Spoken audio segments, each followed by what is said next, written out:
কাজ পড়ে যাচ্ছে। তার কারণটা জানবেন, এমসিওবি থিওরির মধ্যে আমি দেখেছি মানুষকে আজকে এত চাহিদা কেন। আজকে আপনারা একটা জিনিস আপনাদের সঙ্গে শেয়ার করব, আজকে না নর্মালে বুকিং করার লোক খুঁজে পাই না, নেই। চেম্বার এমসিওপি, আচ্ছা অনলাইন এমসিওপি, অনলাইনটা এখন মোটামুটি ধরুন প্রায় 45-50 জন তো এমসিওপিতে অ্যাপয়েন্টমেন্ট নিয়ে বসে আছে, এখনো ডেট দিতে পারছি না। কেন? তা কিছু তো কারণ আছে। এবং আপনারা যারা যারা আমার চেম্বার অ্যাটেন্ড করেন বা যারা যারা আমার সঙ্গে যোগাযোগ করেন, আমি একটা জিনিস আপনারাও জানেন, আমিও জানি, দেবাশিসদাও জানেন, আমার কাছে কিন্তু ওয়েল এডুকেটেড লোকরা আসা যাওয়া করে, প্রোফাইল এডুকেটেড এবং এলিট ক্লায়েন্টসরা আসা যাওয়া করেন। আমার কাছে কিন্তু খুব একটা 5 পাস কালিদাস আসা যাওয়া করেন না। তা কারণটা কি? তাহলে এত এডুকেটেড লোকরা এমসিওপিতে ভরসা করছে কেন?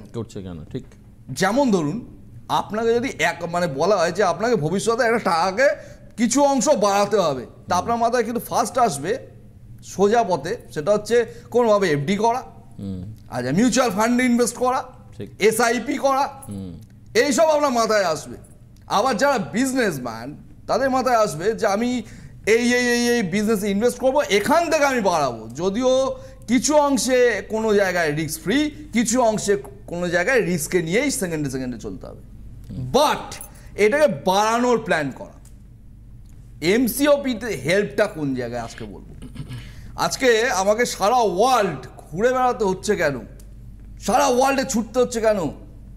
আমি তো ভাবতেই পারতাম যে অনলাইনে ক্লায়েন্ট দেখবো, আপনি এত টাকা পাঠিয়ে দিন, আপনাকে আমরা রেমেডি পাঠিয়ে দিচ্ছি স্পিড পোস্টের মাধ্যমে, সোজা বিজনেস হতো আমার। তা এত হেকটিক শিডিউল আমাকে মানে হ্যান্ডেল করতে হতো না, এতটা ফিজিক্যালি যেতে হতো না। যেটা কেন ফিজিক্যালি যেতে হয়, ফিজিক্যালি এবং পুরো টিম নিয়ে আপনাকে অবশ্যই। কারণ কি? তার পেছনে খরচা কম হয় না? একদম।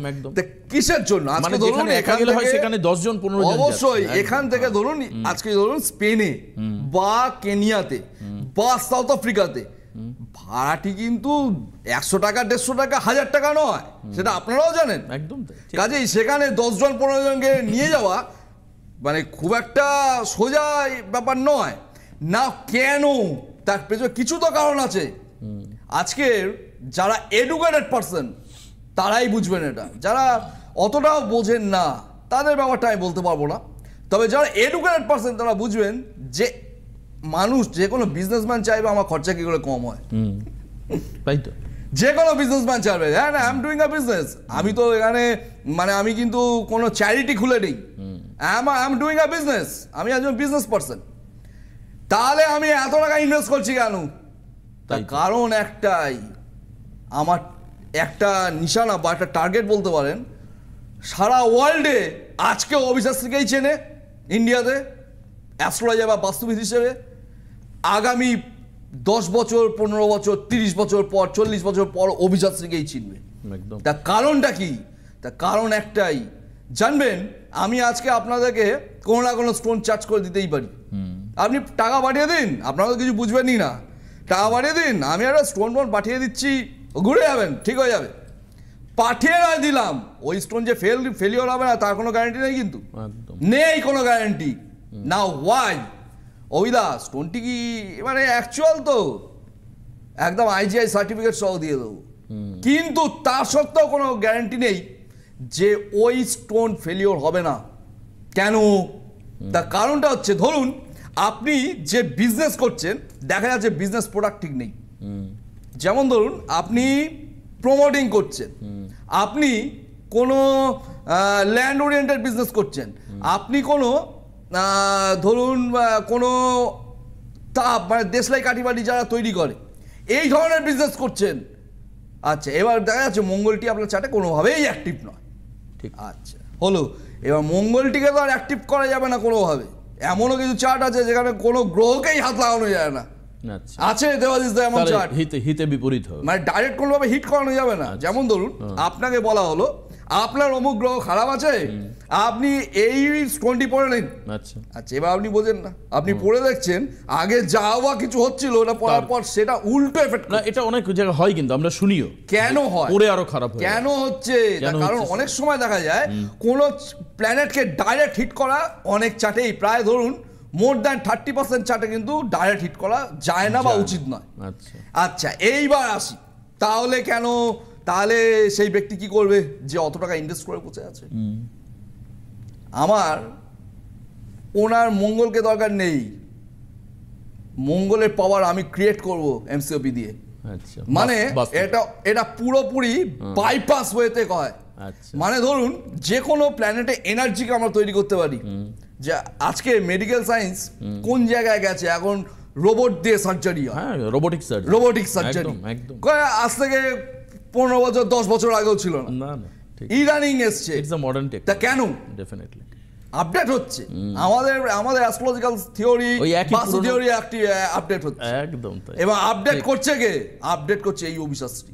একদম, কারণ আমি সারাটা দিন ডুবে থাকি হচ্ছে এই সাবজেক্টটায়। কেন? যেমন ধরুন কোনো একজন ক্লায়েন্ট কোনো একজন ব্যক্তিকে বলছেন, দাদা আমার না অমুক জায়গাটায় এইটা ঠিক হয়েছে, এইটা পড়ার পর দেখা যাচ্ছে অমুক জায়গা থেকে আবার প্রবলেম আসছে। ওটা ঠিক হয়েছে, ওটা ঠিক হয়ে যাবে, আরে ওয়েট করুন না, ঠিক হয়ে যাবে। এটা কিন্তু চলতি কথা। আমার কানে যদি এরকম কোনো কথা আসে, কি হয়, কেন এই প্রবলেমটা আসছে তাকে অ্যানালিসিস করা, তবে কি ওই কি ওই ধার থেকেও অনেক কিছু আসছে কিন্তু, বুঝতে পারছেন কেন? তার কারণটা জানবেন, ওই গ্রহের এনার্জি এমসিওপি একমাত্র ওয়ান অ্যান্ড অনলি, সারা ওয়ার্ল্ডে নেই কেউ ওই এনার্জি তৈরি করার মতন। আমরা জানি কি স্টোন বলো, 9টা গ্রহের 9 ধরনের স্টোন আছে, সবাই জানেন আপনারা। আচ্ছা কোন স্টোনের দাম কত সেটাও জানেন। আচ্ছা কিন্তু সবসময় কিন্তু স্টোনই খেলবে তার কোনো গ্যারান্টি নেই। আরে 1 নম্বর স্টোন দিলাম, বাস্তুটা খারাপ, তাহলে কি সেই স্টোন কাজ করবে? একদমই নয়। আচ্ছা একদমই নয়। 1 নম্বর স্টোন দিয়েছি আমি, 1 নম্বর মানে কয়েক লাখ টাকা দাম, ছেড়ে দিন, কয়েক কোটি টাকাও হতে পারে, কয়েক কোটি টাকা হতে পারে। আচ্ছা কোনো গ্যারান্টি নেই সেই স্টোন খেলে। হ্যাঁ আচ্ছা, অত পাওয়ারফুল স্টোন হলে তার কিছু তো 19-20 হবেই, কিন্তু অ্যাকচুয়াল যে পাওয়ার সেই পাওয়ার কখনোই খেলবে না যদি বাস্তু ড্যামেজ থাকে। তার কারণটা হচ্ছে জানবেন, ধরুন একজন, আমি এর আগেও বলেছি আজকে আবারও বলছি কথাটা, ধরুন একজন সন্তান সম্ভবা নারী, তার গর্ভে কোনো একটি সন্তান রয়েছে, ওই সময় তিনি হঠাৎ করে স্লিপকে কোথায় পড়ে গেলেন বা সিঁড়ি থেকে পড়ে গেলেন, কোথাও না কোথাও তার চোট এলো, আপনার কি মনে হয় সন্তান হেভি মানে সুখে শান্তিতে জন্মাবে, সুন্দরভাবে জন্মাবে? সুস্থ থাকবে? তার কারণ মায়ের শরীরে আঘাত পড়ছে, কিন্তু মায়ের শরীরে আঘাত পড়লে সন্তানের শরীরেও আঘাত পড়বে। তার মানে বাস্তু হচ্ছে মাদার, বাস্তু হচ্ছে মাদার। আচ্ছা ওখানে যেখানে যেখানে, যেমন ধরুন আমি রিসেন্টলি দেখেছি, আমি দেখছি বিগত প্রায় বছরখানেক ধরে কোটিপতি হওয়ার টাইম চলছে, লাখপতি নয় কিন্তু কোটিপতি হওয়ার। আমি ক্লায়েন্টকে বলছি, আমি বলছি আপনার কিন্তু কোটিপতি হওয়ার টাইম চলছে। বলে স্যার আমি তো কিছু বুঝতে পারছি না। আচ্ছা আর টাইম ঠিক আছে আপনার? বলে হ্যাঁ টাইম ঠিক আছে, মানে জন্ম সময়। এবার আমি বলে এক কাজ করুন, আপনি পেমেন্ট করুন, আমি একদিন যাবো দেখবো কি হয়ে আছে। গিয়ে দেখছি তা যে জায়গা থেকে সাকসেস আসবে ওই জায়গায় বাথরুম, এবং বাথরুম মানে কি খুব বড় সাইজের বাথরুম, প্রায় 100 স্কোয়ার ফুটের কাছে বাথরুম। বাবা আচ্ছা, এইবার আমি ধরলাম ব্যাপারটা ওই জায়গাটাতেই প্রবলেম, আমি অন্য কোনো জায়গায় হাত লাগাই নিতে পারছি। জাস্ট ওইটার মেটালিক এমসিওপির যে মাস্টার মেটাল থিওরি গুলো আছে অ্যাপ্লাই করেছি, 7 দিনের রেজাল্ট করিয়েছি, 7 ডেজ। গ্রেট, মানে বাস্তু যেন কথা বলে আর কি, 7 ডেজ। তার কারণটা কি, যেমন ধরুন এটা আপনাদেরকেও বুঝতে হবে, কোনো অ্যাস্ট্রোলজারকে গিয়ে এটা বলা উচিত না যে আপনার আর্থিক জায়গাটা ঠিক হচ্ছে না, বলা উচিত নয়, বলা উচিত নয়। কেন বলা উচিত নয় বলছি, যে আপনি ওই কথা বলবেন, অর্থের দুটোই জায়গা আছে, 2nd হাউস 11th হাউস, সেটাকে চার্জ করে দেবে। আচ্ছা এটা হচ্ছে চিরাচরিত, আমাদের ভারতবর্ষে এটাই হয়, এটা কনভেনশনাল পদ্ধতি, আমাদের ভারতবর্ষে এটাই হয় একদম। না কি হয়েছে, ব্যবসা হচ্ছে না, হ্যাঁ দেখে 2711 চার্জ, সব ঠিক হয়ে যাবে, যান 3 মাস পর খবর দেবেন, 6 মাস পর খবর দেবেন, 1 বছর পর খবর দেবেন, হয়ে গেল গল্প। বাট ব্যাপারটা কিন্তু এত ইজি নয়। ধরুন আপনি আমায় বলছেন যে অভিদা আপনার কোনো আর্থিক জায়গায় প্রবলেম হচ্ছে, কোনো না কোনো জায়গায়, এবার কথা হচ্ছে আর্থিক জায়গায় প্রবলেমটা কেন হচ্ছে সেটাকে আগে অ্যানালিসিস করতে হবে, সেটাকে বার করতে হবে কেন হচ্ছে। যেমন ধরুন কেউ কুঁড়ে সারাদিন সে কাজেই যায় না, তার জন্য প্রবলেম হচ্ছে একদম। চারিদিকে এত টাকা ফাঁসিয়ে দিয়েছে, ওই টাকাগুলো রিকভারি হচ্ছে না, তার জন্য আর্থিক প্রবলেম হচ্ছে। আচ্ছা দুটোই খুব বড় কারণ। আচ্ছা 3 নম্বর, কোনো না কোনোভাবে তার কিছু ক্যারেক্টারের ডিসপুট থাকার জন্য একাধিক জায়গায় উল্টো পাল্টা খরচা করে ফেলছে, তার জন্য আর্থিক প্রবলেম হচ্ছে। আচ্ছা, বা তাকে কোনোভাবে কোনো ব্যাংক লোন ফোন নিয়েছে, তার ইএমআই গুনতে গুনতেই তার অবস্থা খারাপ হয়ে যায়, তার জন্য আর্থিক প্রবলেম হচ্ছে। দাদা, যদি কেন আর্থিক প্রবলেমটা হচ্ছে দাদা আরেকটা কারণ, যদি প্রোডাক্ট আমরা ঠিক চুজ না করি তাহলে আর্থিক প্রবলেম হতে পারে। ওটা একটা বড় ফাংশন। আচ্ছা, এটা একটা বড়। এবার ধরুন আমি বলছি কিন্তু সব ঠিক আছে, কিন্তু তা সত্ত্বেও আপনার প্রবলেম হচ্ছে। কেন? ভাই ওই পয়েন্টটাও যতক্ষণ না বেরোবে ততক্ষণ অ্যাকচুয়াল রেমেডি কখনোই করা পসিবল নয়। দেখে নিন না আপনারা, যারা যারা বিজনেসম্যান আছেন এখন আমার প্রোগ্রাম দেখছেন, বা বিজনেসম্যানের ফ্যামিলিরা প্রোগ্রাম দেখছেন, দেখে নিন গিয়ে কোনো না কোনোভাবে আপনাকে বলা হয়েছে যে আপনার হাজবেন্ডের বা আপনার ছেলের কোনো না কোনোভাবে বিজনেসে কোনো অসুবিধা হচ্ছে। আপনি বললেন হ্যাঁ অসুবিধা হচ্ছে। আচ্ছা, কেন অসুবিধা হচ্ছে? সেটা ওর এই সময় টময় একটু খারাপ যাচ্ছে, আপনি এই স্টোনগুলো অ্যাপ্লাই করুন, ওর ভালো হবে। আমি একবারও বলছি না কিন্তু যে তিনি ভুল কথা বলেছেন, তিনি হয়তো ঠিক কথাই বলেছেন, কিন্তু সেটা অ্যাকচুয়াল রেমেডি নয়।